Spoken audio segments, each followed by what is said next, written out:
Hello?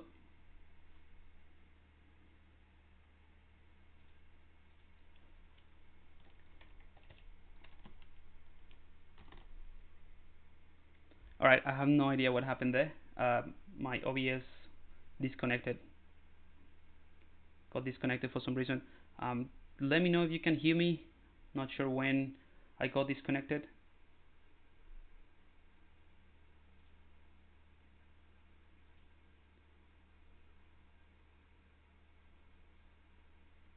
Ah, great. Brilliant. Don't know what happened there. Alright, so I don't know where at what point I lost you guys. I wasn't checking. So can anyone tell me what was the last thing that you guys saw so I can start back from there? I was just showing you the different MPRs that I worked on, and then I'll get to how I build them and how can I can show you how to build it yourself.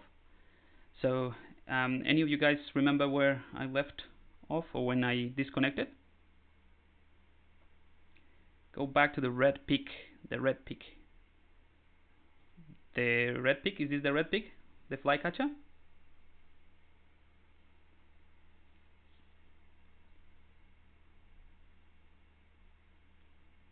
Ah, okay. The heads after the box.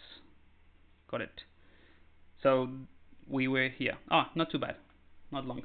Brilliant. So again, this is the one that I did kind of like trying to mimic the Moebius look and style. This is just an illustration straight rendered from ZBrush. Then this is the one that I was talking about the charcoal effect. You might probably have seen this one with the open sketchbook. That's one of the pictures that Pixologic put up in the website. All right. So I have a few more. Not in here though. Let me see. Oh yeah.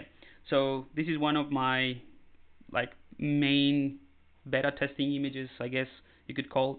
And it's trying to replicate that Moebius look and feel.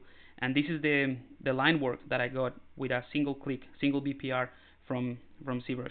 So this is obviously zoomed in, but you can see all the details and all the good stuff. All this texture and all these maybe it might be a little bit hard to see, but there's a bit of noise along the edges and noise along the line. The line is also subtly very wiggly, so you can see here. See, there's like some imperfections, like these ones right here. Let me see if I can be more precise, showing you this bit.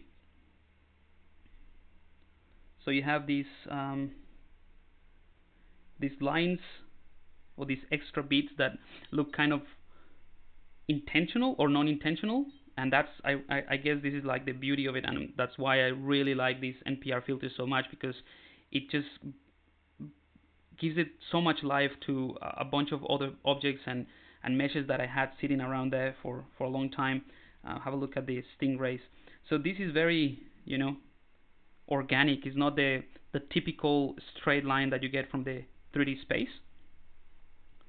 As well as we're taking into account obviously the geometry itself, but all these little lines that you can see here, that is all given by, or it is created by the geometry itself.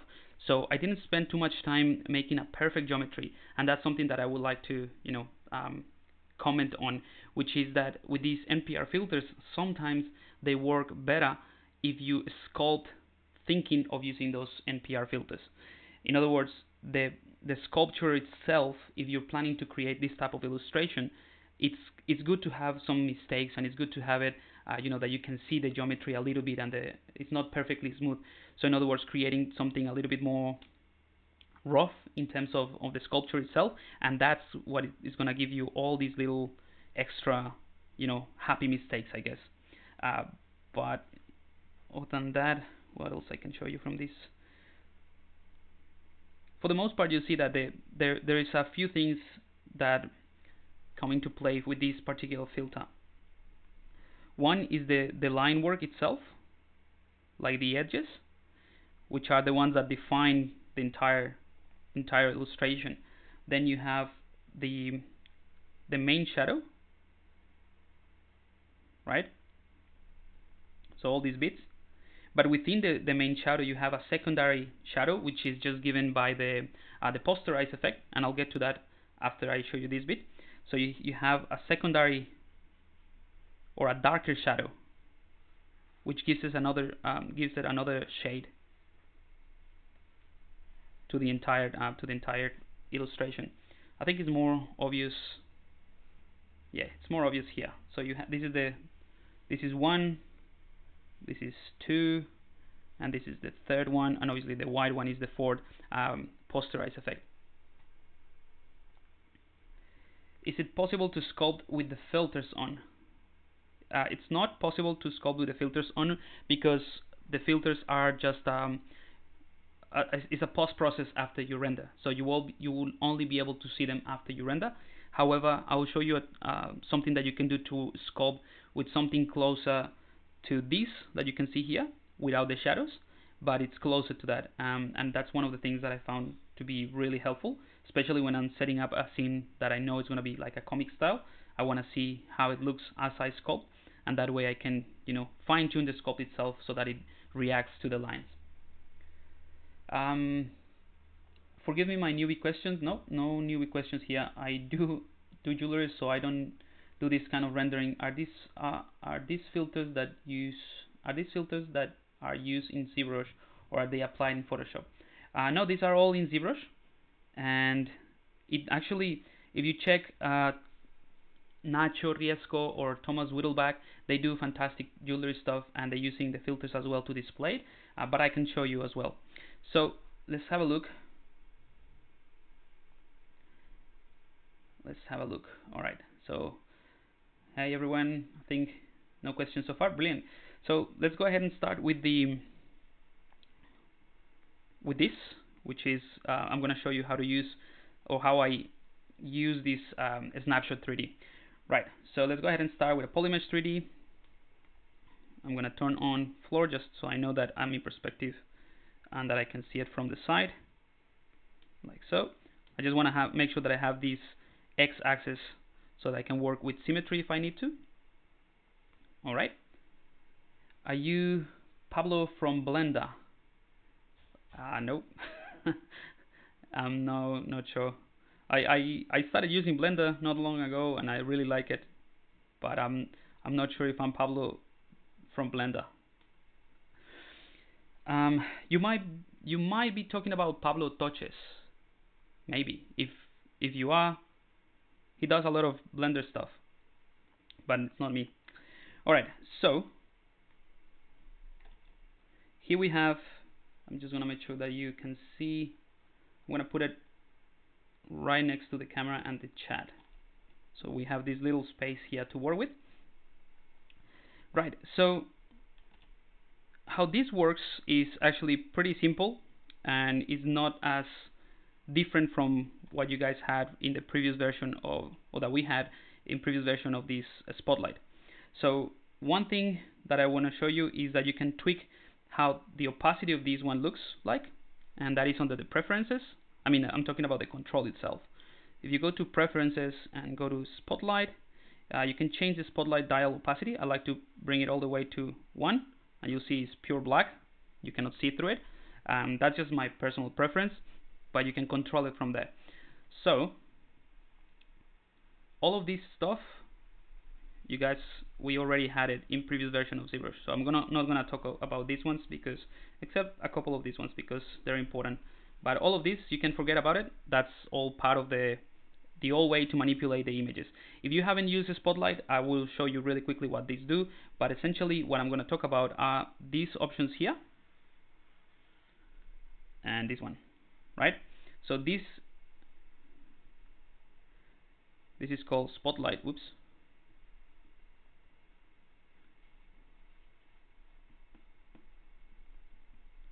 .2.0, right?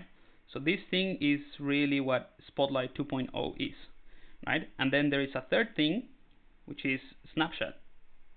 Not a snapshot, a snapshot. Snapshot 3D, right? And that is that little icon right here.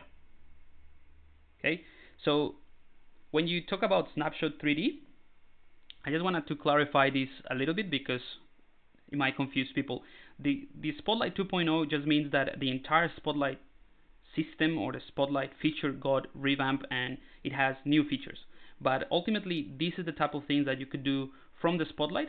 So it's like a booleans, but for 2D images. The Snapshot 3D is the one that allows you to project those images or those alphas into the 3D space. So the entire thing is called Spotlight 2, and this Snapshot 3D is referring to this one right here, okay, where you can actually take a snapshot of your 2D image and create it in 3D. All right.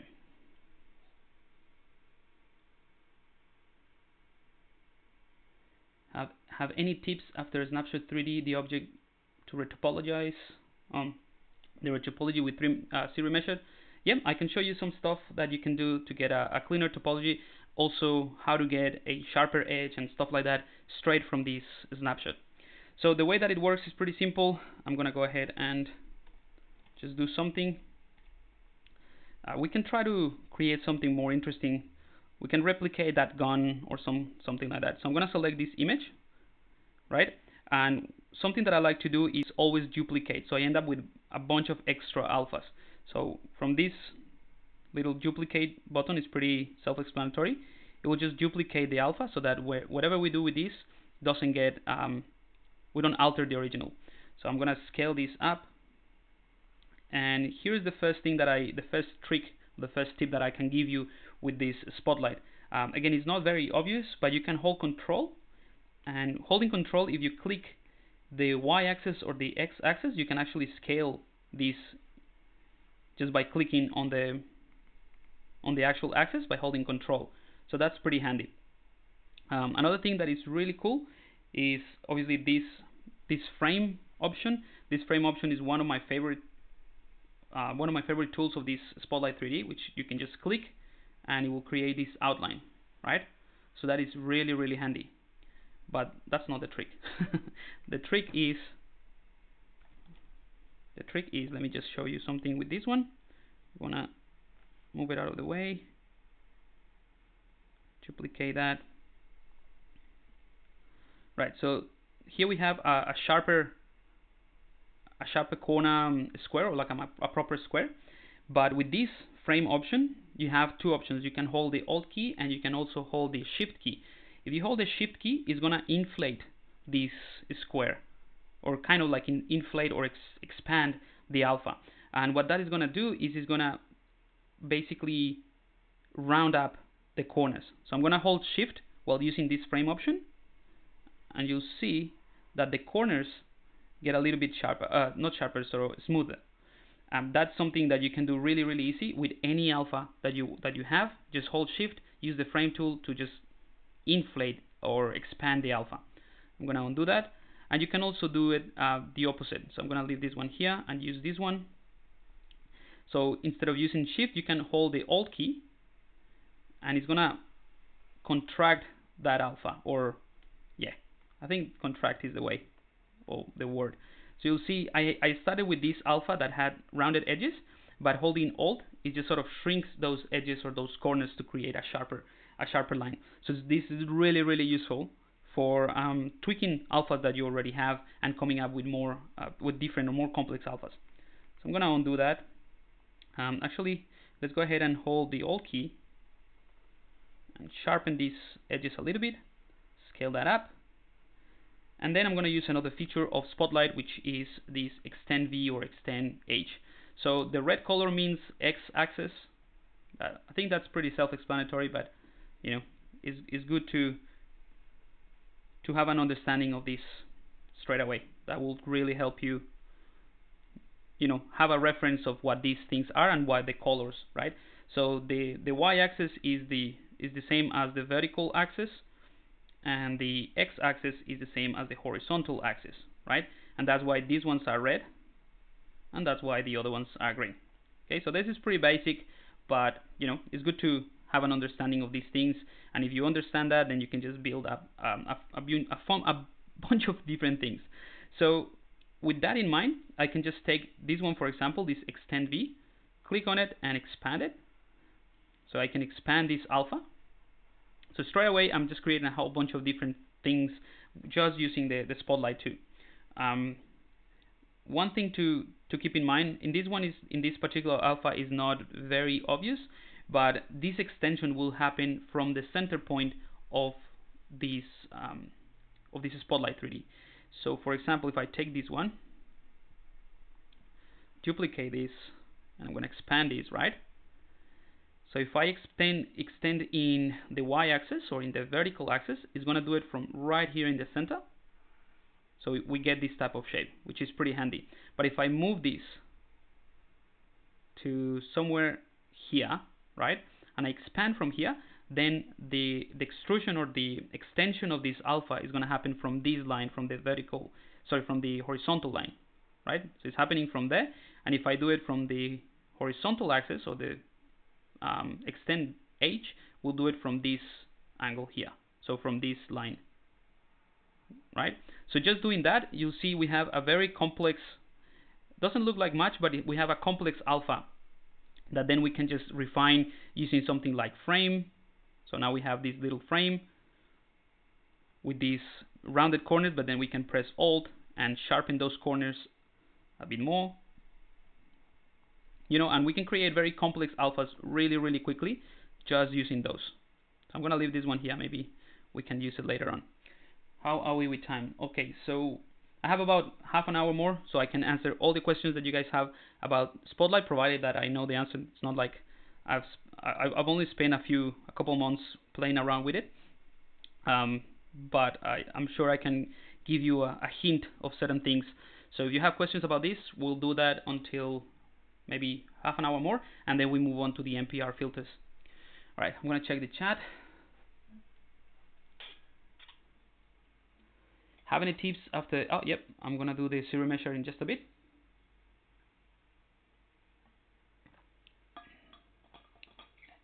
Hey man, so Michael is saying in the ZBrush presentation video, Joseph started with having a black alpha. Is that necessary? No, that's just an extra trick that you can use to create your own custom alphas or paint straight from ZBrush, and I'll show you that in a second. Are these tricks documented? What makes me think that they aren't? Would that make a difference? I'm not sure which you're referring to. Triangle. So Doggy, these tricks are documented in this video. I'm not sure if so. These are things that I found playing around with the tool, right? I haven't actually read the documentation, to be honest, but because I had the opportunity to play around with these features earlier on, I saw the development, and this is one of the things that I think is great about Pixologic, that during the beta testing we gave the guys feedback onto how like these things work and how we can use them, or the workflow, and even just showing the images that we produced during the beta, they were fine-tuning this tool. So these are tips that I found by just playing around with it and seeing the development of the tool, but I don't know if they're documented. I'm sure they are because they're pretty straightforward. But things like what I showed you, like the control and things like that, I haven't seen it documented. But I wouldn't be surprised if they're documented. But they will be in this video anyway. What key for Spotlight? What key for Spotlight? In the keyboard. So if you press Shift Z, you will bring the Spotlight, but you first need to select it from the texture palette. Go to Lightbox Spotlight and double click one of the options that you have here. So just double click one of these ones if you want to play around with that. Then you can press Shift Z to go in and out Spotlight, and once you're in the Spotlight, you can press Z only to enter this edit mode. So again, once you have a Spotlight, Shift Z to bring a Spotlight, and Z to edit it. Alright, so now that we are here, let's go ahead and make this alpha a little bit fancy, or fancier than this. Another thing that is really handy is these little dots that if I click on the center of the control, Spotlight is gonna snap to it, right? And you have snapping dots in the middle point and the corners of the alpha itself, but the ones that have color, like the red and purple ones and the green one, which you cannot see here, let me just move it out. So these are points that you can snap, and these points are based on the bounded box of the actual mesh that you have in there. So super handy stuff. So I'm gonna center this to the center of the alpha, so I know that this is right in the middle of the alpha, and now I can snap this right to the center of this mesh. Right, so let's go ahead and start by maybe adding a couple more alphas. So I'm going to take this one, duplicate that. I'm going to try to move a little bit faster so that it's not that boring, and I'm going to extend that in this axis, and I'm going to rotate it. If you hold shift while rotating, it will snap. That's almost a given. And I'm going to go ahead and position this alpha around here, and this is what makes this feature such an amazing thing, that again is something that when we started playing, or at least me, when I started playing with this during the beta, I was like, I don't understand why we have this feature. Like my first thought was like, well, that's cool, but I don't understand why we have this feature in ZBrush. And then I started playing with it, and I was like blown away by the things, because it's one of those features that you don't necessarily think that you need until you start playing with it, and you're like, well, this is gonna change everything, because it opens up such like an amount of doors for visual experimentation and workflows that is incredible. So again, going back to the point that I was trying to make, the way that this works and why I think it's so incredible is that you have the booleans operation, like the ones that we have, the live booleans 3D, but just for the 2D images.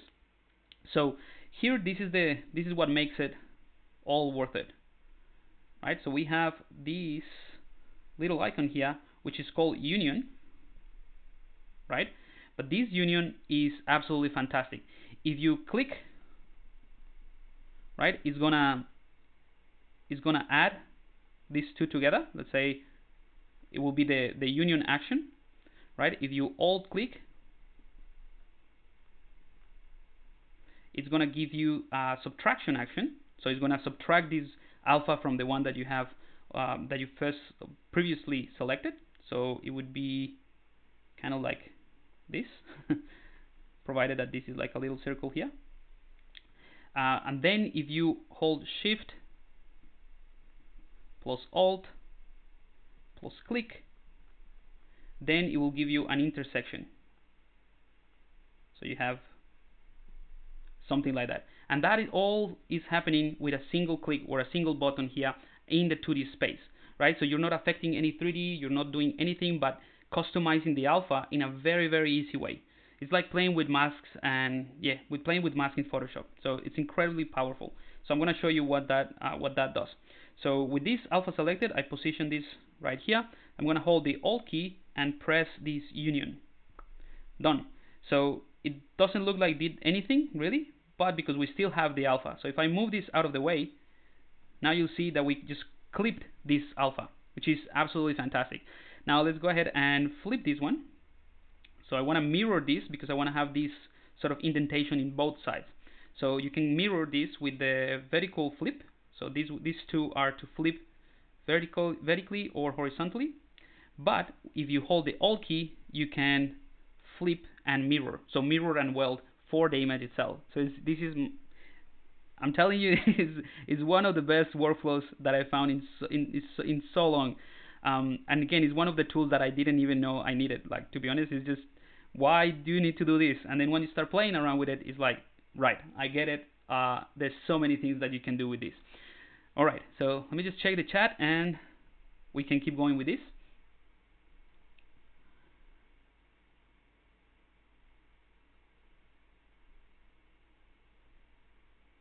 Looks pretty cool. It's possible to append your custom alphas directly from Spotlight on an existing alpha set.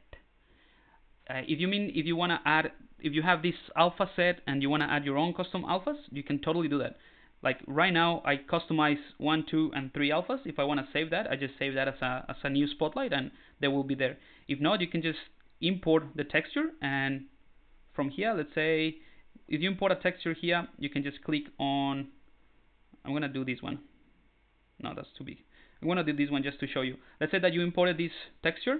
You can just click on this, add to Spotlight, and it will be added to Spotlight. So this one is useless for what we're doing here, but you know, we can delete it. But you can save it if you wanted to. Oh no. Alright, so hopefully These ones are too small, but let's go ahead and continue with the one that we were working on. Oops. And just drop that in here. Okay, I think this one is good. Let's go ahead and duplicate this one, the circular one. So we now have a circle. And what I want to do is I want to extend this one, and this is part of what I did with the gun that I created. So I'm gonna click on the horizontal extend, which is pretty cool. And let's go ahead and put this one over here. We can scale this down, and we can also snap to one of the centers, so that way we are sure that this is right in the center. And this is another trick, I guess you can, but it's pretty straightforward. If you hold shift like anything else, you can snap to the axis. So I'm gonna start dragging holding shift, and it will be dragged in the vertical axis. So I can just go down like so, and I'm gonna hold Alt, the Alt key, and Union, and now we have this shape. Cool. So now that we are happy with this shape, right, we can go ahead and use the Snapshot 3D.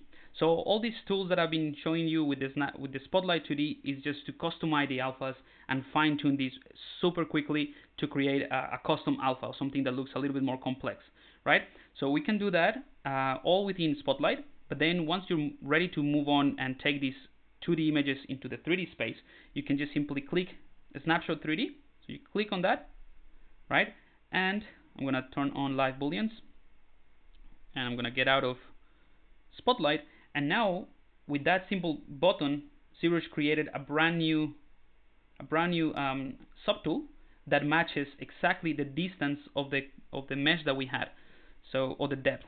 So you'll see right now this, we had the sphere selected, so the new created mesh, or the newly created mesh and subtool matches the distance or the depth of that subtool. So if we had something smaller, let's just duplicate this and just move it out of the way so you can see what I mean. Right, so now we have this, this tiny sphere compared to the other one.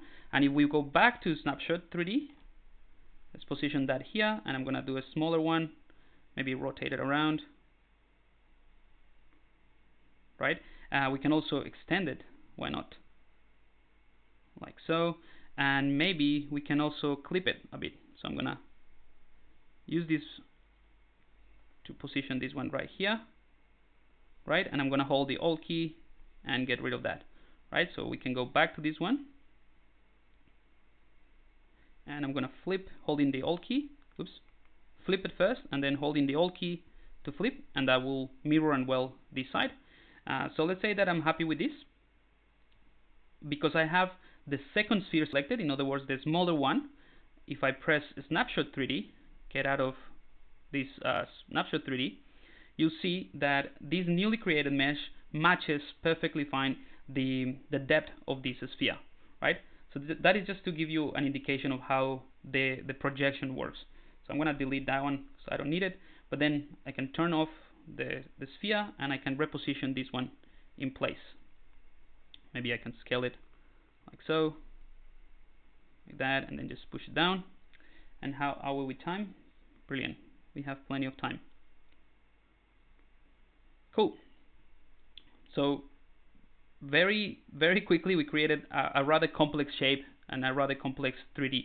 So if I turn this on, the polyframe on, you'll see the geometry is actually really clean, right? So you have these quads in here, and in here you don't have any quads, right? And the reason why you don't have any quads in or any subdivisions in this extrusion is because that allows you to very easily change the width of this without changing the topology or distorting the topology. So that is the reason why that works that way. But it's a very clean topology that we can straight away use the ZRemesher, and I'm going to show you how to do that. I just want to make something a little bit more complex to show you that ZRemesher should be able to handle this relatively easy. So let's go back to the, hang on, position this one better for you guys, and go back to the Spotlight 3D. Let me see if you have any questions.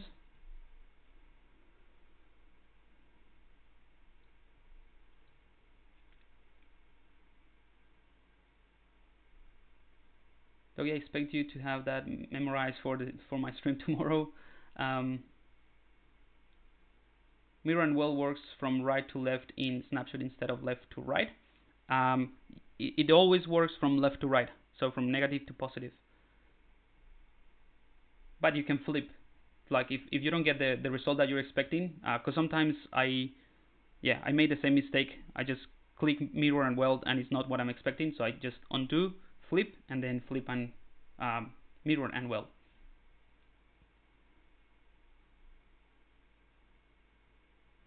What determines the mesh density of the generated mesh? I guess that is just depending on the alpha itself. ZBrush will determine that on its own. I have no idea, to be honest, what is determining those things. I know for sure some of the things might work. Let me just see if I can. I'm going to use the triangle, and this one would be a good option to show you another thing that is pretty handy. So with the triangle, you know what? I'm going to extend this a little bit as well. So I don't want to have a sharper corner here. And then rotate this like so. Oops. Holding shift. There we go.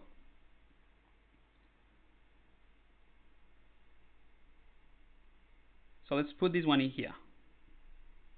And let's say that I want to create like a little gap as well in here, but we already created this alpha. Now, there is no problem with that. We can just simply hold the Alt key and press a snapshot, and that will create, like I said, a subtraction mesh, or a mesh that is going to subtract all these meshes. So we can do that, but I want to show you first something that you can do with these angles.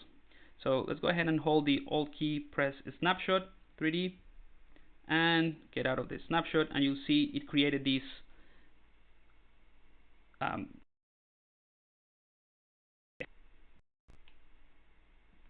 right, and that is a whole new mesh.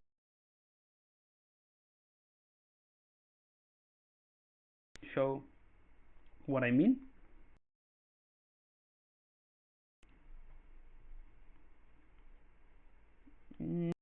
Yeah, maybe this one is a good option. So here we have, I'm going to go into solo mode so you can see it.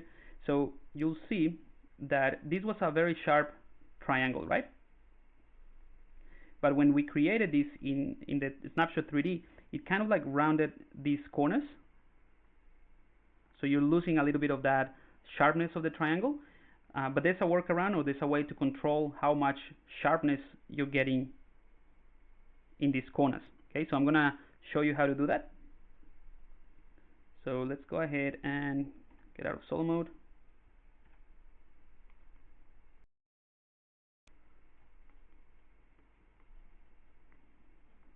All right, go back into Spotlight, and let's do it on the other side. So I'm going to rotate this around. It's not going to be in the same place, but at least you will be able to see the difference. So before I create this new subtraction mesh, what I want to do is go to the preference palette, and here in the preference palette you have this new Spotlight. Well, I'm not sure if it's new, but I don't remember seeing it before. So the Spotlight has a whole bunch of new things that you can tweak now. So one of them is the retained corners, or the snapshot retained corners, right? So oops. So if we go ahead and push this one all the way to 100, it's going to be very, very sharp. But you also have to consider that the edges in here will also have like kind of like an anti-alias effect. So that is also going to be extruded if we have that at 100%. So just keep that in mind, that you will probably have to polish by features or polish by polygroups. But anyway, I just want to show you how this works with 100%. Again, preferences, Spotlight 3D, snapshot border, snapshot retain corners at 100%. So let's go ahead and do that. I'm going to hold the Alt key, press Snapshot 3D, and you'll see it is rather different. Right now it's smoothing it as well. Okay, so forgot to do something else. Let's do that. Let's undo that. or delete that one. Place that.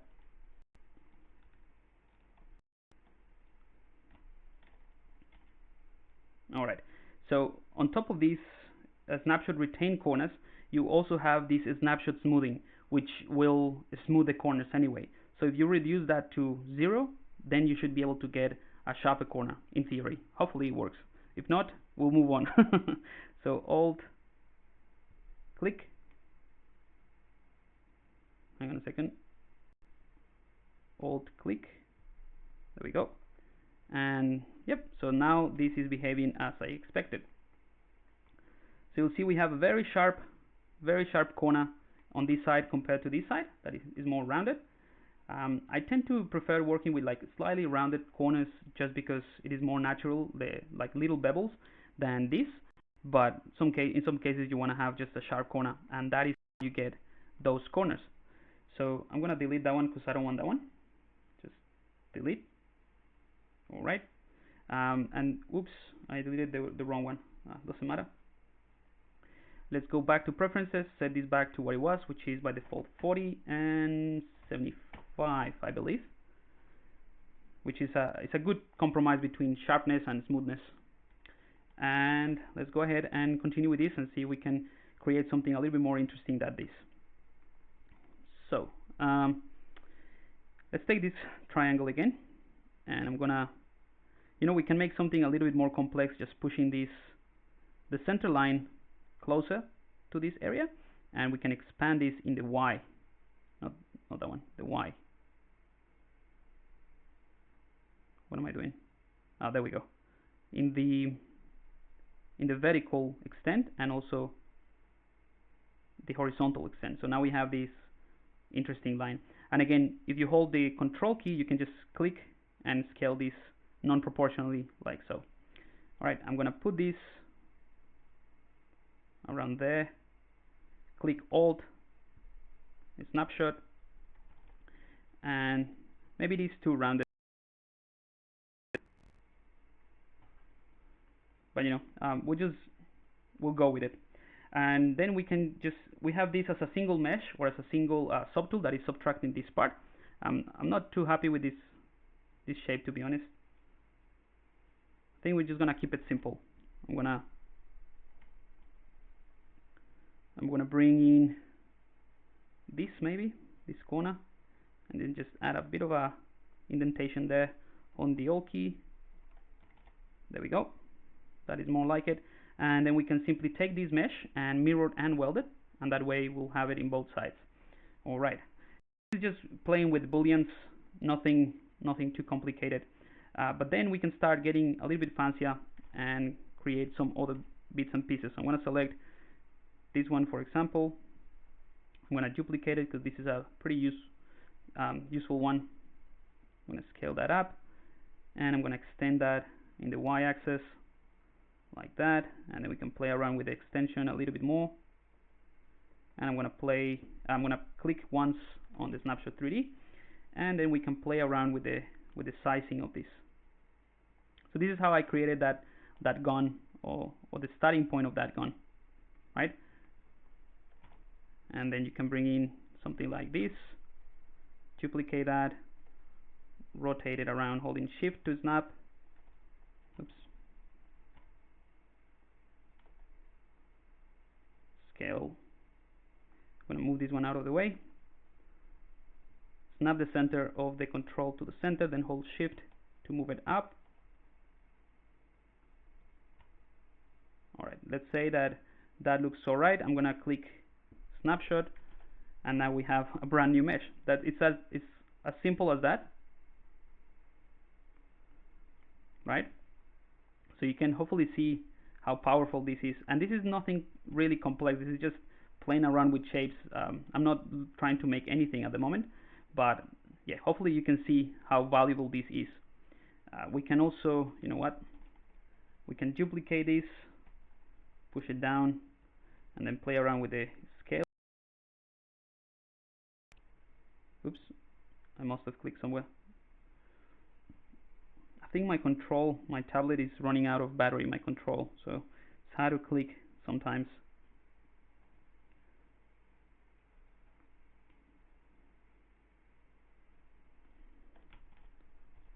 Right, so let's go ahead and do something more interesting than just placing shapes.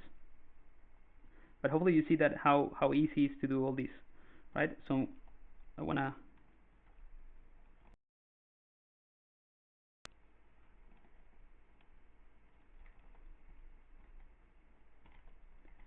and I'm gonna place this one right in the middle again of this mesh. I'm gonna snap to the mesh, scale that up, maybe use this side, and then we can use the frame to just create a frame around here, scale that down, and snapshot. Alright, so now we can move this one forward, and that is kind of like the barrel of the gun, if this is a gun. But hopefully you can see the value of this. It's really powerful stuff. Alright, so that is in a nutshell how the snapshot works, so the snapshot 3D works. We have about an hour, and again I need to finish today on the dot. So if you have any questions about it, let me know right now in the chat, and I'm happy to just go through them really quickly. Otherwise, I'll move on to ZRemesher and show you some tips and tricks as well for ZRemesher, and then the rest of this stream will be about the NPR filters, how to use them, what to expect, how to tweak them, and how to create your own.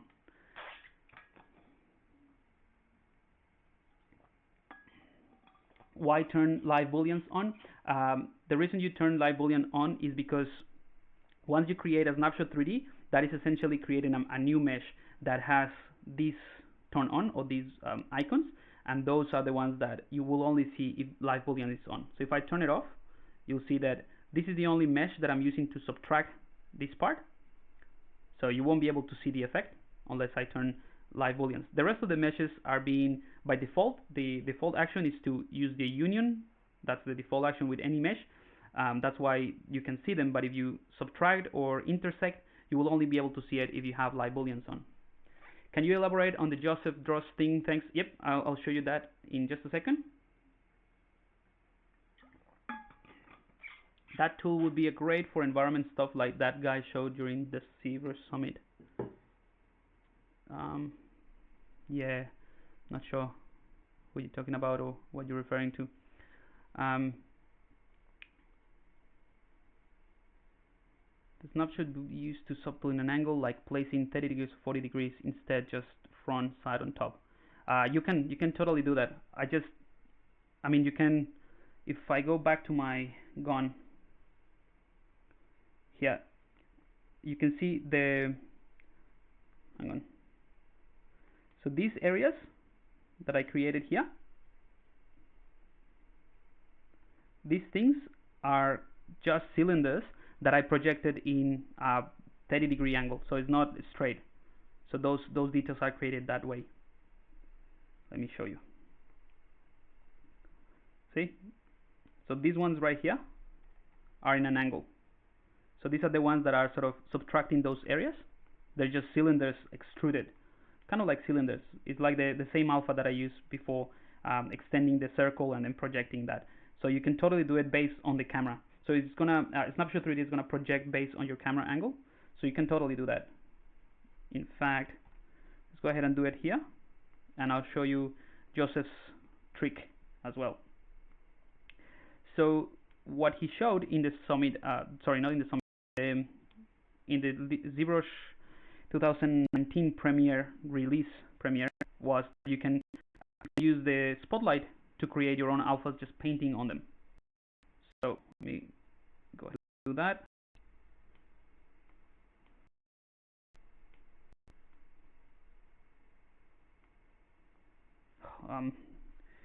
Yeah, definitely have no battery on my control, so I have to do it with the mouse. Alright, let's turn this on, and I'm gonna select this one, this alpha. So what he did is that you can just take, or yeah, basically what he did was that you can take any alpha, you can move the control away if you wanted to, and actually that is how you approach the painting on a Spotlight 3D, which you can just select the center of the control and move it around, and that basically, you know, allows you to move the control outside of the bounding boxes, I guess, of this alpha, But you can, whatever you click inside of this control, except the center, you will be able to move everything together, right? And you know that this one is selected because it has the orange outline. So that is how it works. So what he did was he took any alpha that you want. You can extend it or scale it so that you have a larger area to work with. So I can scale that out like that. Let's say something like this. Okay. Then using these tools that were part of the Spotlight 2D, you can actually change the intensity or paint. And these alphas are actually black and white images, right? The only reason you don't see this part is because this is black, and ZBrush interprets the black color as transparent. So you can actually take the intensity and click on it and then start doing this type of thing until it disappears. So again, click on the intensity and start dialing that down until it disappears. So basically what you do is change the intensity so that it's completely black, or in other words, transparent for the purpose of Spotlight. So once you have this, it is like an empty canvas. And I think Solomon explained this as well, but anyway, I'll just show you. So the next step would be to paint the alpha that you want. So you can take the paint brush right here, right? And then we can start simply, make sure that this is selected, and we can start painting, right? So if you select something else in the Spotlight, it will, you have this little indicator here of what is the tool that is selected. So right now I won't be able to paint because I have the intensity selected. But if I just select this one, now I can paint. If I click somewhere else, you'll see now I deselected the image and now I don't have anything selected. So I need to select the image, move the control out of the way, select paint, and then let's do something simple. Right? We can also change the draw size from here.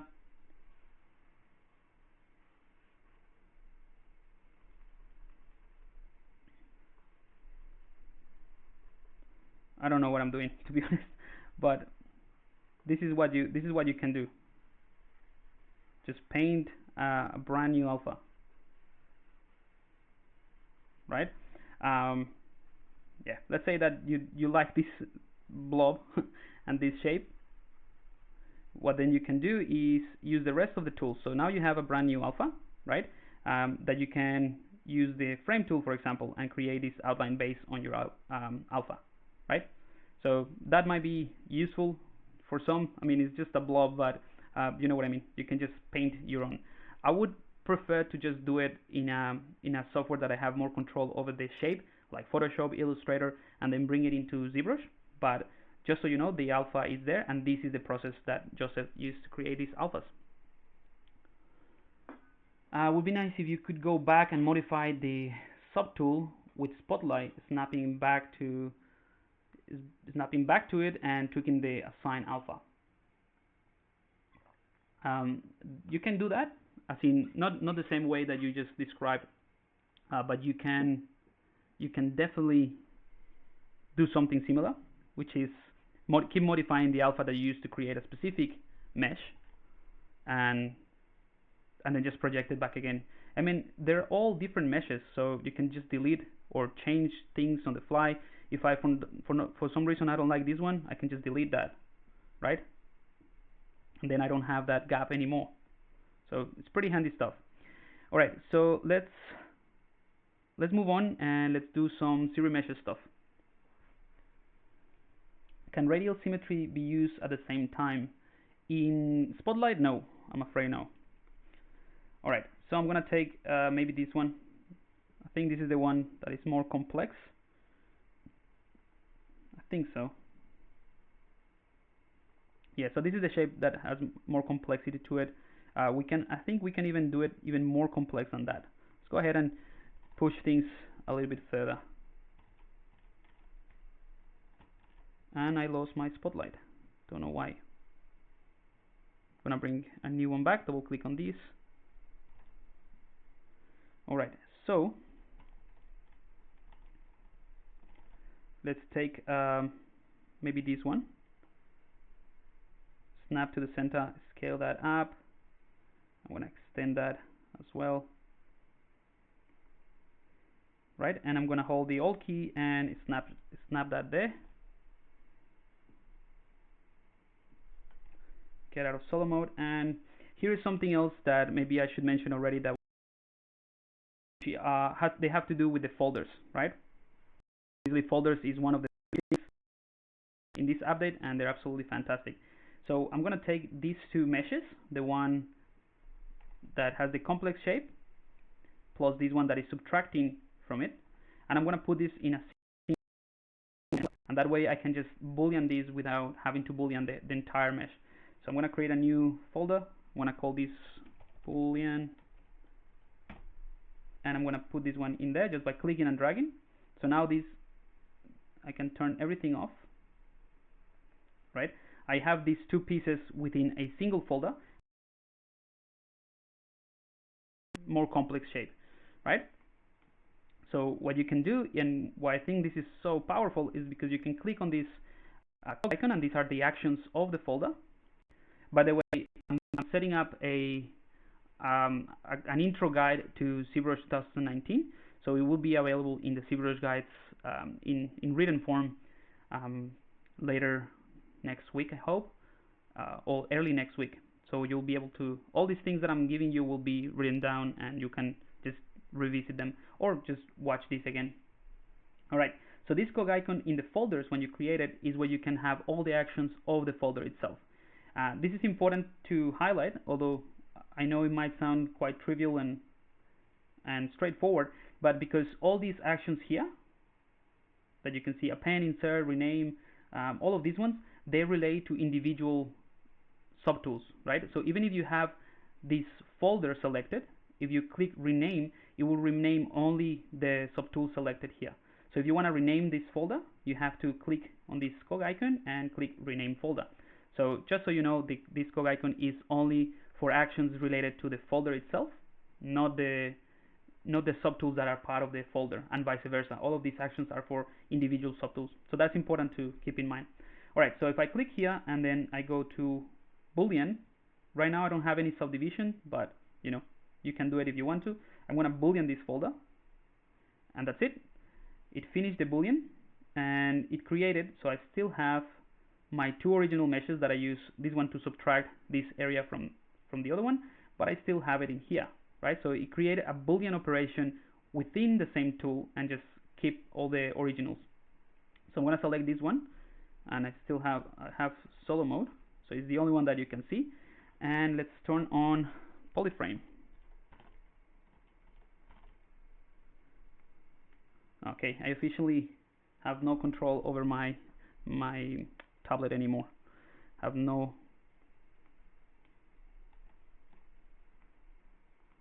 battery. Alright, so if I turn polyframe,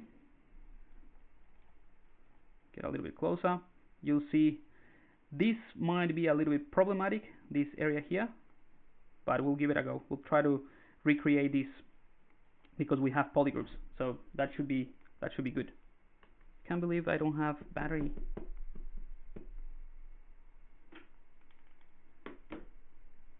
Huh. Yeah, so I lost control over the control. Never mind. We'll just do it. We'll just finish the stream with the mouse. It's just gonna be annoying for you guys hearing the click, I guess. But we can take this and turn it into a more usable mesh. I mean, it's pretty useful right now, but you can just simplify it a lot more using the ZRemesher 3 or the next generation of ZRemesher 3. So I'm gonna turn off the line here, right? So you can only see the polygroups. So we have a good set of polygroups. It would be maybe ideal to have a different polygroup for some of the parts in here, but we'll give this one a go and see how we go. Alright, so let's go to ZRemesher, open up geometry, go to ZRemesher, and obviously we have the legacy, which is the previous algorithm, and I found that in some cases it works better with organic models. I think the ZRemesher 3, the new algorithm and the new approach is more targeting kind of like hard surface models. I've done it with organic stuff and it works really well, but you still have the legacy that allows you to work a little bit better or gives you better results if you're doing something organic, I think. Okay, however, the new perpetual license, they've committed to only 1 year. So lucky their best. Yay, folders, can't wait to learn these new features. OG Sasso.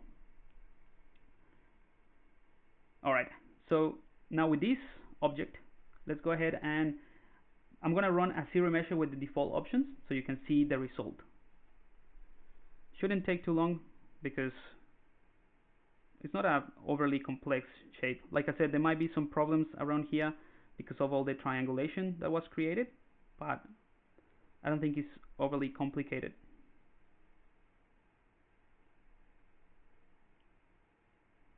And I think we're going to lose some parts of the hard surface or the hard edges, but because we're using the default settings.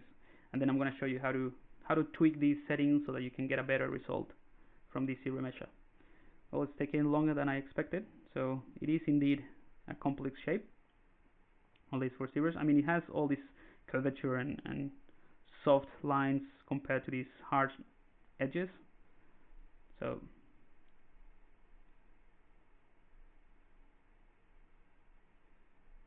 did I hear the legacy ZRemesher is better for organic shapes?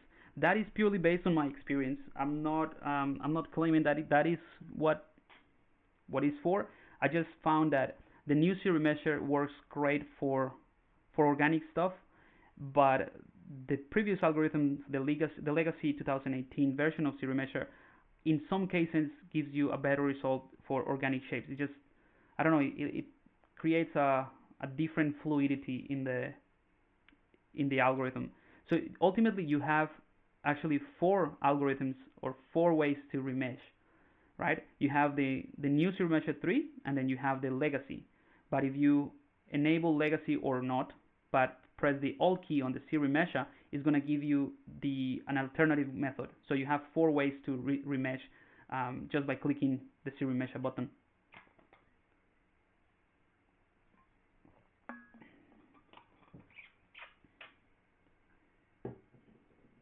Alright, this is taking way too long. Maybe this is more complex than I thought. We'll give it a good go. If not, we just test it with something else. I don't want to take too much time because I want to show you some of the NPR filters and give you a good overview of that before I have to wrap up. You know what, I'm going to cancel this. Just press escape. And maybe I'll just select a simple, I'm just going to create something simpler to showcase the ZRemesher so that we don't have to wait for too long.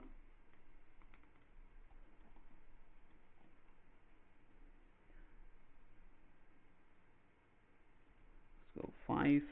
I'm just going to create a simple cube, right? And maybe append a cylinder.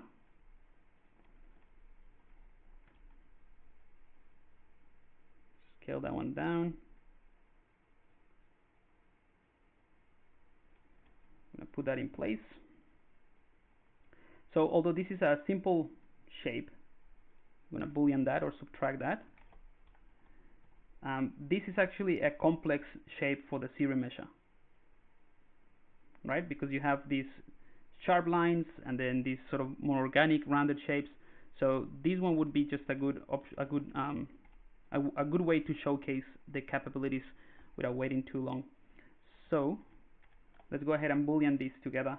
We can create a new folder again, put this together and boolean folder, and now we have the resulting mesh. Hang on, let's do it again. I don't know what happened there. Oh, so I have to put obviously the subtraction underneath the cube. There we go. And let's boolean that. Cool. Alright, so we can go into Zolo mode, go and check. This is how the mesh looks like. And again, this might look like a simple shape, but for the ZRemesher or for the purposes of this, it's not as easy. So let's go ahead and do that. Let's go to ZRemesher, and with the default settings, I'm going to click remesh. There we go. So pretty decent. I mean, did a good job, but you don't have these sharp edges. The topology here is messed up on the corners. But that's the default settings without tweaking anything else, right? That is kind of using a similar approach to the previous legacy ZRemesher, right? So the way that this works, or the way that you can get sharper corners, is by telling the ZBrush to, or telling the ZRemesher to detect the changes in polygroups and the changes on the angles or the surface. So let me just oh yeah, forgot that I don't have a pen anymore. All right. Let's select this, and so where are we? Freeze groups. Now I won't be able to show you this with a mouse, it's just annoying. I'll just show you. Anyway, so you have a bunch of settings here to tell the ZRemesher or ZBrush to take into account the difference between when ZRemesher finds a change in the normal surface, like on the angle of the surface, is going to create a sharper edge here. So just a default way to tweak the settings would be to keep groups, and keep groups is going to maintain the grouping, detect the edges, and if you have any creased edges, you can just enable this as well. This smooth groups is a little bit deceiving. At least I found that smooth groups, basically what it does is smooth the transition between the groups, or smooth the difference between one group and the other. So I always keep this at 1, and I would recommend you keep that at 1. If you have this at 0, and the reason I'm saying this is deceiving is that you might think this smooth groups is similar to the smoothing groups, or smoothing by feature, or smoothing by polygroup, which basically smooths the groups, but this one has to do with the border itself. So I'll show you maybe a little bit of what I mean, a little bit more practical, in practical terms, these smooth groups, because this one is really, really important. So just keep it at 1. Keep groups, detect edges, and I'm going to remesh these now, and boom, that is the result. Alright, pretty good for a quick remesh. So I think it did a bevel here, not sure why. Yeah, it's doing kind of like a bevel there, but we can do something very easy to fix that. We can just select this, make sure that we don't have anything at the back selected. I'm going to give it a different polygroup.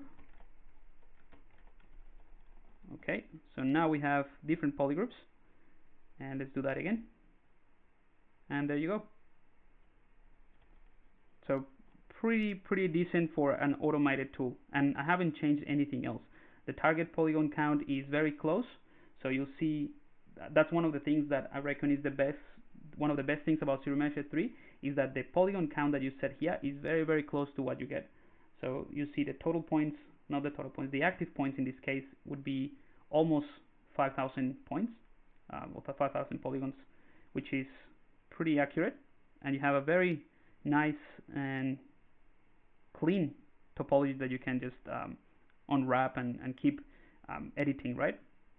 So that is all within keep groups and detect edges. Very handy stuff. Let me see if you have any questions about that. How many active points in that model? Okay, I think I covered that.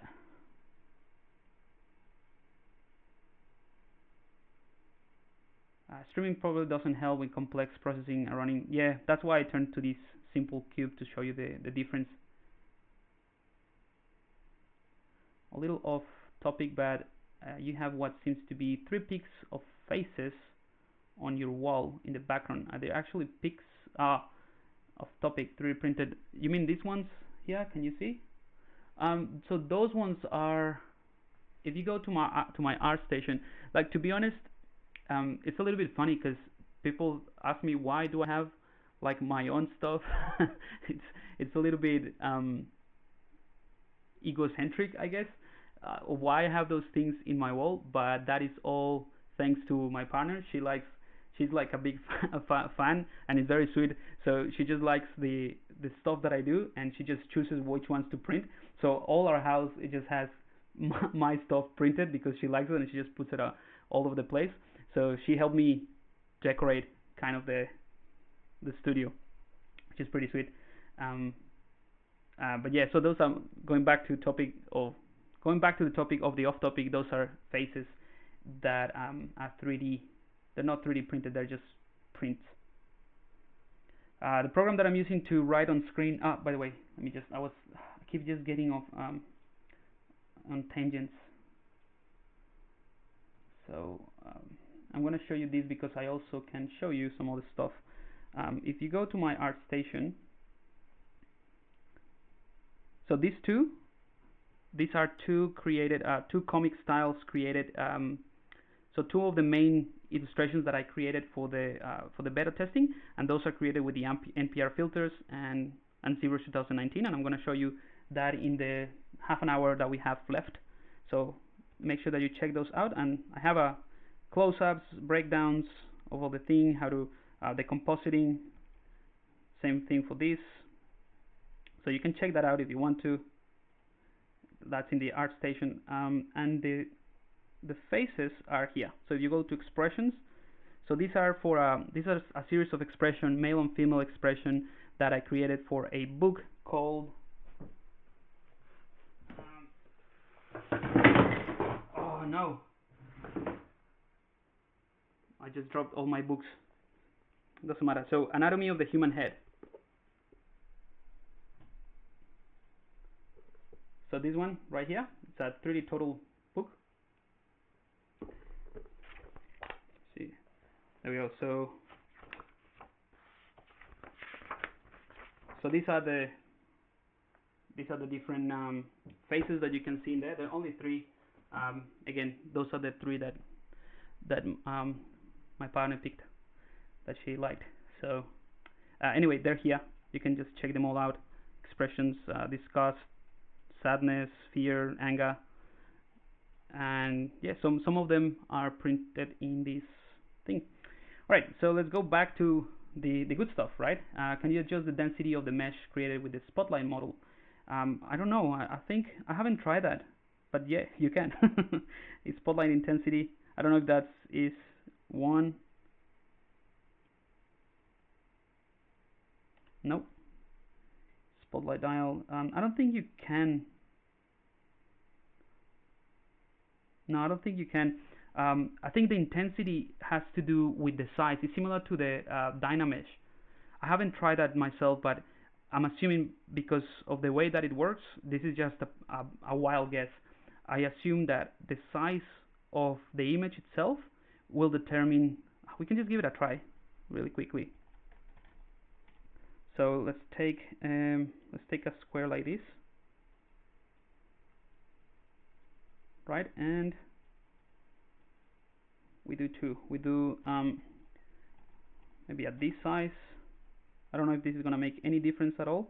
I'm just assuming. I'm gonna click once, then I'm going to get closer, and I'm gonna scale this up. So the same alpha. Yeah, actually that did make a difference. So it did work. Let's compare those. I'm gonna merge them together so that you can see. Merge down. All right, so yeah, that's cool. So you'll see the one on the right has less geometry than the one on the left, and that is purely based on the size of the alpha, or the size of where at which point you projected the alpha. So it does make sense. It's similar to the Dynamesh, right?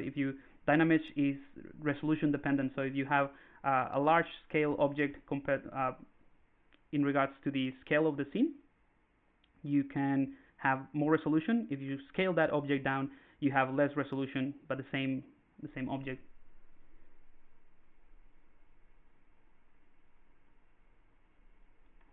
Okay, so yeah, so to answer that question, to ZBrush, the way that you control the density is based on the size of the image itself, or the way that you project it. So this one right now will have quite a bit of resolution.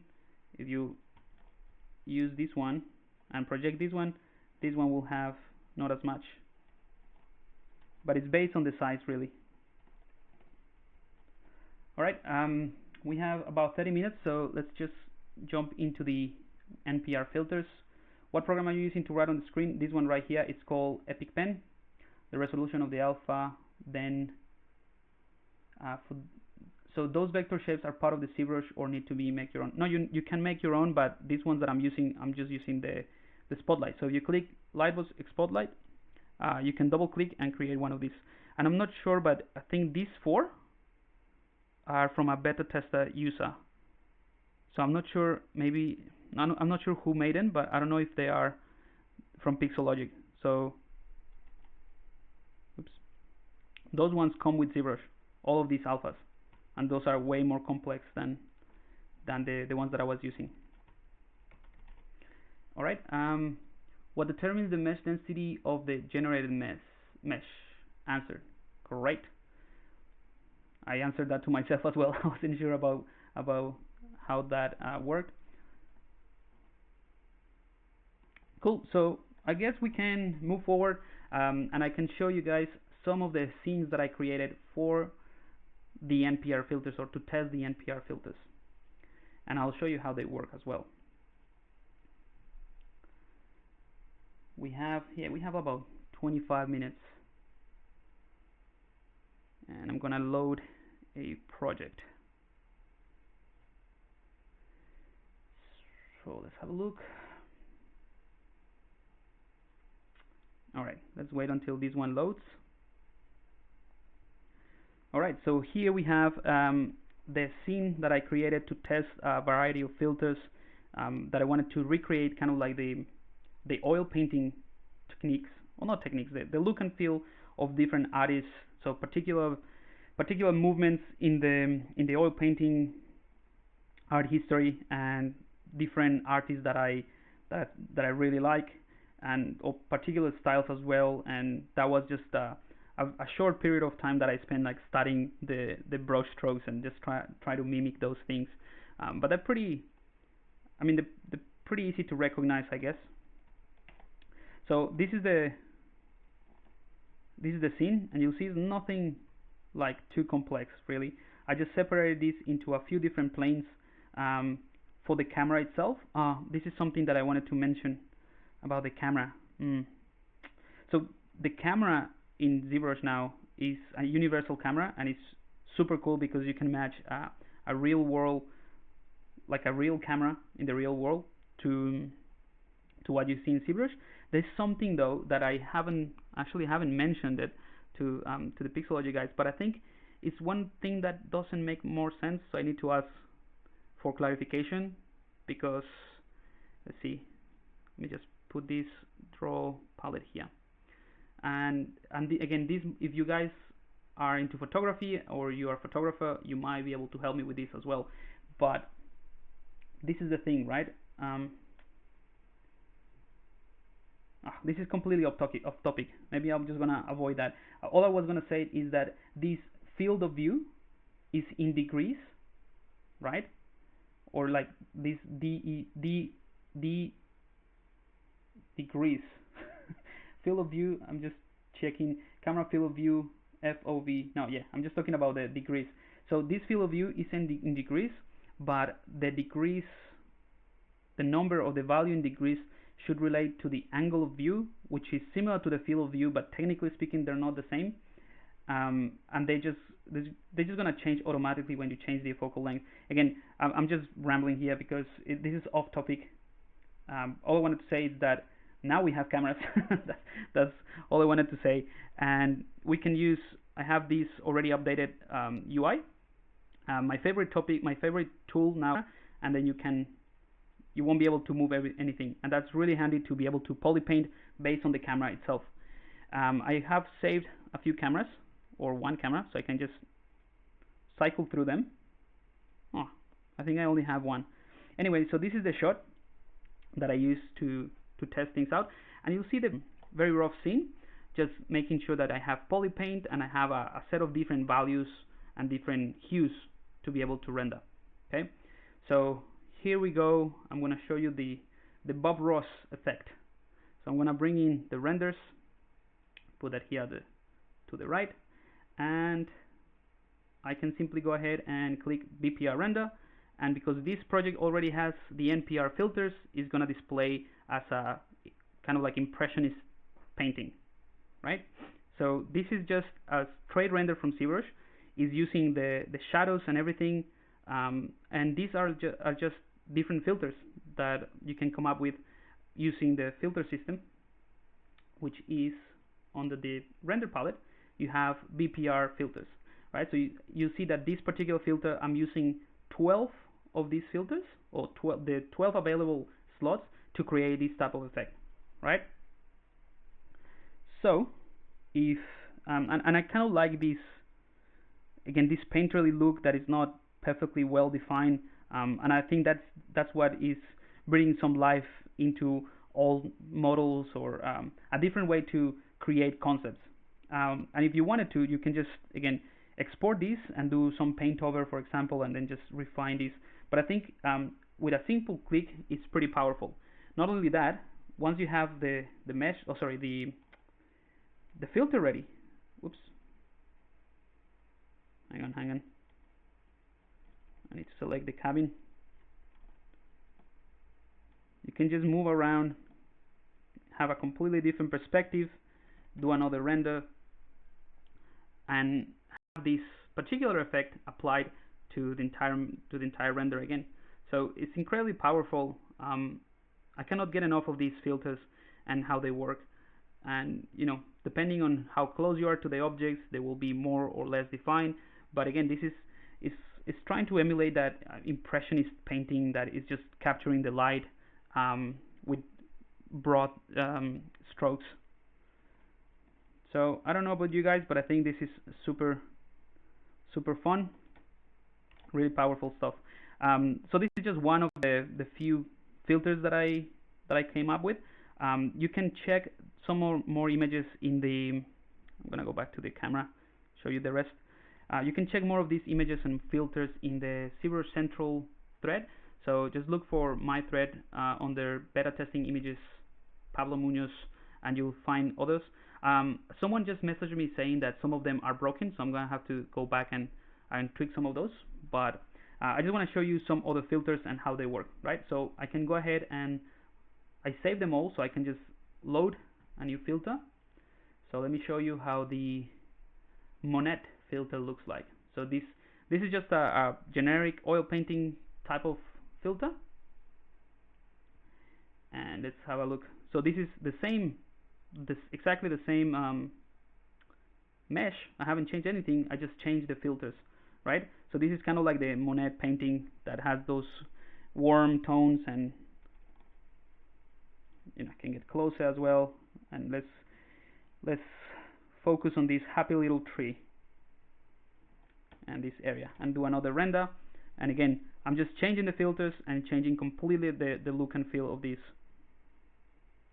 So there you go. This is a cabin in Monet style, and you see that the brush strokes are kind of like trying to mimic that. Obviously it's not quite there yet, obviously, but that is the idea, or that's what I try to do with the filters.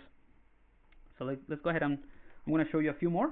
And just because I want to illustrate that point, that you have this mesh, very basic geometry stuff, polypane. I just want to reiterate that the values are very important, like some of the filters that I created, they work with the different intensities of the color. We're going to load another one. So let's have a look, oil painting 7. So this is another more destroyed, I guess, but a more rough approach. I'm going to show you a few more. This is kind of like the Manet filter, like the a la prima, which is like trying to capture everything like really fast, and it's kind of like one of the catalyst points, or this technique, catalyst points for Impressionism. So I just try to replicate that. Again, it's just a filter anyway, so obviously you won't have all the goodness from the real artist, but it tries to mimic sort of like the brush strokes and the tones and the color palette all within a single filter. I'm going to show you a couple more and then show you how you can create your own. So this one is one of the ones that you can get straight away from ZBrush, and it comes with ZBrush. So this is kind of like, again, a more blocky Impressionist type of painting, which, let me just show you a few more, and then I'll come back to that one.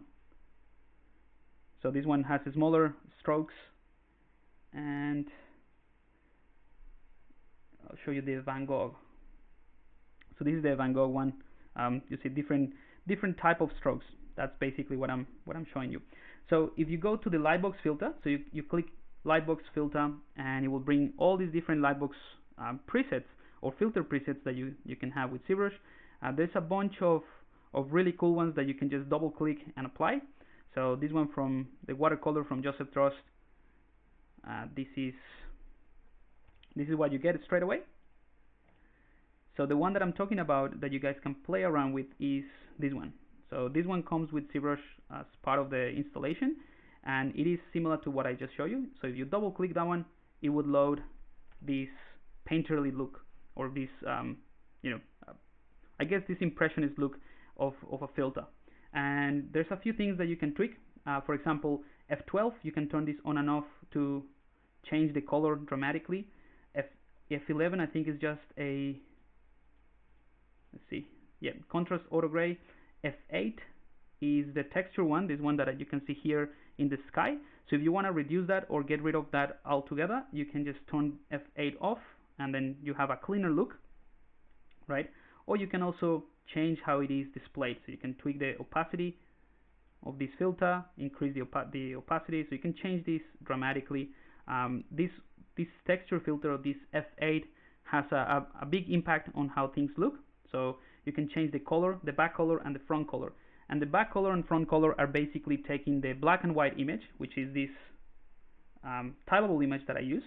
You see it's black and white, and it's just tinting these colors and using them to blend into the canvas. So you can change that to, you know, something like very bright green, and then the yellow one, you can try a blue color, for example, right? So you can change that straight away. You can change the filter look, and we can turn this on and off, and you can see the difference.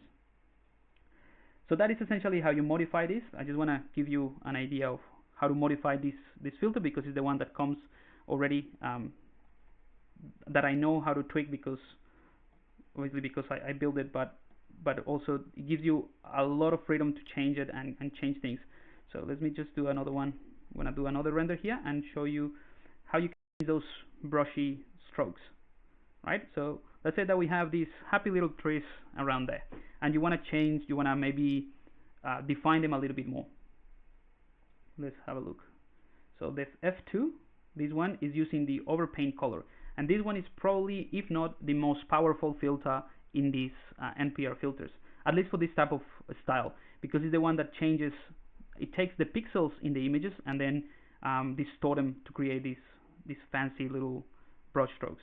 So you can take this F2, and you'll see that it has overpaint color at 3. This is the size of it. So if I increase that, it's just gonna make them really, really big. So you can play around with how much distortion you want just by changing F2, the overpaint color. So I think it was in 3, or let's leave it at 7. But then you have the modifiers, and the modifiers of this overpaint is where the magic happens. So here in the modifiers you have a bunch of sliders that, for the most part, they make sense and they're pretty straightforward. So the base orientation is the orientation of the actual brush, or the brush strokes. And the ones that I played around with a lot were the width and the height, as well as the variation of the width and height. So if I increase that, you'll see I'm changing basically how wide these strokes are. I'm going to reduce the height a little bit, change the variation so it doesn't vary as much. So for the most part, like they're the same stroke size or the same brush, or use the same brush. And then you have this orientation variation, which is just a way to variate and change these more like randomly. The one that I think is really powerful as well is this orientation by intensity. So this particular filter doesn't use any of those because it just gets too crazy, but it's really, really handy because it will change the direction of the strokes based on the intensity of the underlying color. So you can take this to 100, and you'll see that things start to move around. And this is how I tweak this this NPR filter to create the Van Gogh effect, just by sort of having those painterly kind of like swirls around, and then you use these modifiers, orientation by intensity, to maintain this intensity. And then you can obviously go ahead and change the base orientation to suit your needs a little bit better. And then again, you can just go ahead and maybe use this hue, or you can change that from, let's go ahead and do colorize, right? Colorize 100%, and we can use something like screen, and then we have black and white, but then we can change the black to a bright red color, and that will tint the darker areas, and the white color in this case is going to be very bright. So let's go ahead for, I don't know, something completely different, like a blue tone. Right, and just with those little changes, we completely change that original NPR filter that comes with ZBrush to create something more of our own. So let's do a quick render here.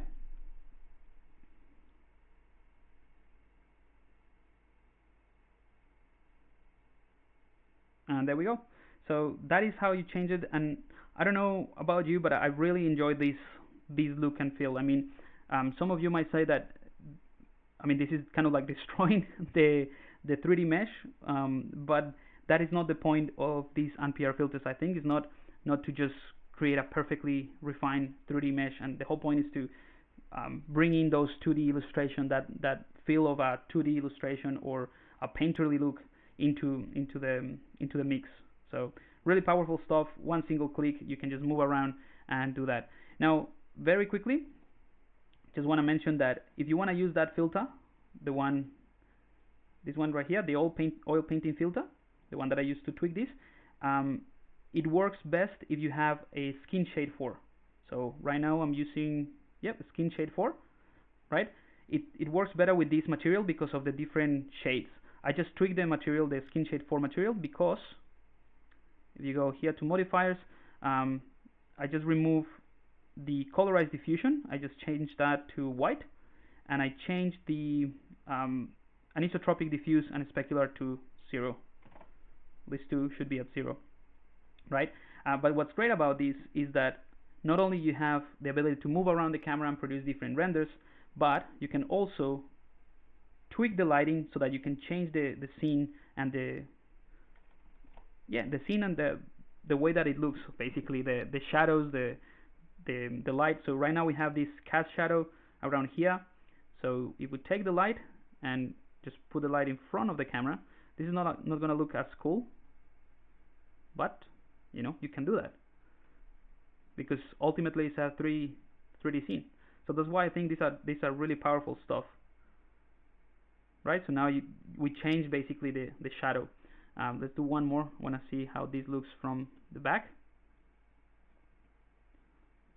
It's gonna be a little bit darker, but you know, that's the whole point of experimenting. Right, so that now the light is coming from behind. This could be interesting for like kind of you know, night, kind of like a night scenario. I'm just thinking. Anyway, so that is what the NPR filters are. I just want to mention a couple of things so that you have a clear idea of how they work. Again, this all be documented. I mean, it's documented already in the ZBrush documentation page. I'm just creating a quick guide, an introductory guide with all these tips, and this will be explained in that guide later on, like I said, early next week. But for now, I just want to mention a few things. And the way that I understand filters is by classifying them or just blocking them into 4 different sections. So the first one is the type of filter, which is obviously the filter itself. So let's say if I select this first filter, right? The type would be here, the filter itself. And the reason why I like to think about as like different types, obviously you say, you have a look at here and it says filter type, but within this type there are like different types. There are filters that will distort the image, like displace, sharpen, you know, the color, not the color relay, the posterize. So there are different things that will display or change the way that the image looks. There's other type of filters that will just change the color or the contrast. So ortone, fade, glow, saturation, intensity, additive, all of those ones are just to change the color. And there's other type of filters which are overlays. So you have overpaint color, flat shading, you could say it's an overlay, outline cavity, texture overlay. So those are things that you put on top of, you put on top of the image. So that is one section. The next section is blending or mixing, or how you can mix the different filters together, and that is just blending mode, which is similar to Photoshop. So you're familiar with Photoshop, you'll find that quite easy, and you can change things, how things look. So I'm going to change this ortone from screen to negation, and it just changed things immediately. You can play around with this as well. There you go. So this is how this is the second section of how it is blended. So first we have type, then second how it's blended, then we have influence, or this is what I think, or how I think about these filters. Ortone and opacity would be the influence, right? So how much influence this ortone is having over the entire render. So I can just reduce the opacity, and the ortone, it's not making a big change because we changed this to pin light. Let's go back to screen. Right, so we can change the opacity, and you see that the overall look of the filter is changing, right? So that is the influence. And finally, the fourth section, just to wrap up here because I need to move on. The fourth section is the target or the limits, right? So this section right here is how you can target certain areas of your render, or how you can limit certain areas of your render. So for example, if I were to just very quickly render only the happy little trees, let's do a render, right? And let's go ahead and select the F2, the one that has the strokes. You can tell ZBrush to limit this effect to certain parts, or to target certain parts of your render based on the different passes. So you have mask, you have Fresnel effect, shadow, ambient occlusion, if you render subsurface scattering, depth, cavity, so on. So let's say that I don't want to have any strokes spreading outside of the mask or the outline, or not the outline, the mask.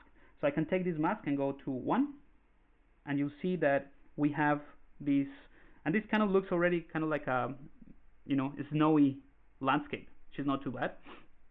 And I'm basically limiting or targeting just the mask area, which is based on the render passes here. You see, here's the mask.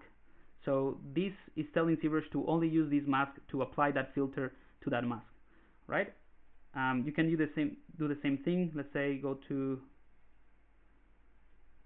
let's say for example this colorize effect. I'm just going to make it more stronger, like a bit stronger, so you can see the effect a little bit clearer, right?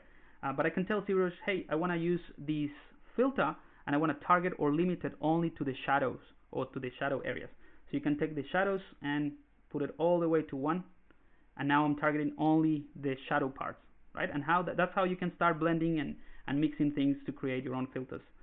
You can use the exponents on the right to just increase. I'm going to put this to 25, and it's just really targeting those shadows all the way. And you can also blend different things. So you can use a little bit of shadow, but then also a little bit of Fresnel effect, and I mean the possibilities are endless. Hopefully this gives you a good overview of the Spotlight, the Snapshot 3D, and the NPR filters. And I touched base a little bit on the ZRemesher 3, but all of these things are going to be explored a little bit more in depth in the guide that I'm going to publish soon. But hopefully, guys, this gives you, something to start playing around with. If you have any questions, shoot me an email, and yeah, hopefully this gives you a good idea of how to work with the new features in ZBrush. There's a ton more, like camera. I didn't do much with the folders themselves, but do play around with them. Also, the C color is pretty cool as well. You can now click and drag to select a color, which is really cool, and then it creates, let me just do it quickly, it creates all of these variations in the palette, and you can just lock that palette and keep selecting colors, but keep your palette in there. So that's pretty handy. Alright, I have to go now, and I'm going to wrap it up here. I have 3 more minutes for any questions that you guys have. If you have any, I'm going to try to reply those right now in the chat.